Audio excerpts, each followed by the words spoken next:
जैसा कि हम सभी जानते हैं 5 सितंबर के दिन भारत के दूसरे राष्ट्रपति डॉक्टर सर्वपल्ली राधाकृष्णन का जन्मदिन होता है। ये अपने जीवन काल में बहुत समय तक, सर्वाधिक समय तक एक शिक्षक के पद पर रहे थे। एक बार डॉक्टर सर्वपल्ली राधाकृष्णन को किसी ने अपना जन्मदिन मनाने के लिए कहा था। तब इन्होंने कहा था कि अगर मेरे जन्मदिन के बजाय इस दिन शिक्षक दिवस मनाया जाए तो मुझे बहुत ज़्यादा खुशी होगी। और तब से हम इस दिन 5 सितंबर को हर साल शिक्षक दिवस मनाते हैं। ऐसा नहीं है कि गुरु और शिष्य की परंपरा डॉक्टर सर्वपल्ली राधाकृष्णन के समय से ही चल रही है, बल्कि गुरु और शिष्य की परंपरा तो प्राचीन इतिहास, महाभारत काल और सनातन काल से ही भारतवर्ष में प्रचलित है। एग्जाम्पल के तौर पर हम कालीबाई, गुरु भक्त कालीबाई और एकलव्य जैसे हमारे सामने उदाहरण है। मैं शिक्षक के सम्मान में आपके सामने एक उदाहरण दे रहा हूँ। एक बार एकलव्य बालक था। एकलव्य बालक जो पिछड़ी जाति से था, बालक है, इसलिए मैं तेरे को धनुर्धर विद्या नहीं दे सकता। उन्होंने कहा, द्रोणाचार्य ने, कि मेरा काम सिर्फ राजा महाराजाओं के बेटों को धनुर्धर शिक्षा देने का काम है, इसलिए मैं तुम्हें ये शिक्षा नहीं दे सकता। आवाज नहीं। लेकिन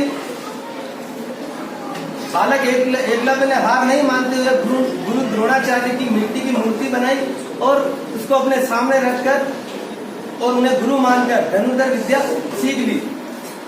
थोड़े समय बाद में एकलव्य ने पूरे विश्व में धनुर्धर विद्या में ख्याति प्राप्त कर ली और बहुत ही उनका नाम चर्चित हुआ एकलव्य का। जब गुरु द्रोणाचार्य को जब ये बात पता चली तो उन्होंने उस बालक से मिलने की कोशिश की। तब वो गुरु द्रोणाचार्य एकलव्य बालक से मिले तो उन्होंने कहा कि तूने मुझे गुरु माना है और अगर तूने मुझे गुरु माना है तो मेरी दक्षिणा बनती है, तू मुझे गुरु दक्षिणा में अपना दाएं हाथ का अंगूठा काट के दे दे। बालक एकलव्य ने बिना हिचकिचाहट गुरु द्रोणाचार्य को दक्षिणा में अपना दाएं हाथ का अंगूठा काट कर दे दिया, यह जानते हुए भी कि अंगूठा काटने के बाद मेरा हाथ कुछ काम का नहीं रहेगा और मैं धनुष नहीं चला पाऊंगा। शिक्षक को भी यह बात पता थी और एकलव्य को भी बात पता थी, फिर भी एकलव्य ने ये अपना बलिदान उचित समझते हुए अपने दाएं हाथ का अंगूठा काट दिया और गुरु द्रोणाचार्य को दे दिया। आगे कबीरदास जी के एक दोहे से मैं आपको शिक्षक के सम्मान के बारे में बताना चाहता हूँ।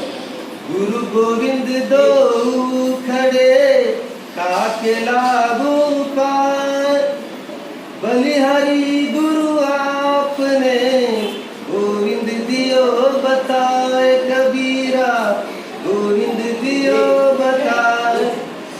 कबीरदास जी ने कहा कि गुरु और भगवान अगर एक साथ में खड़े हैं तो हमें किसके पैर स्पर्श, चरण स्पर्श करने चाहिए।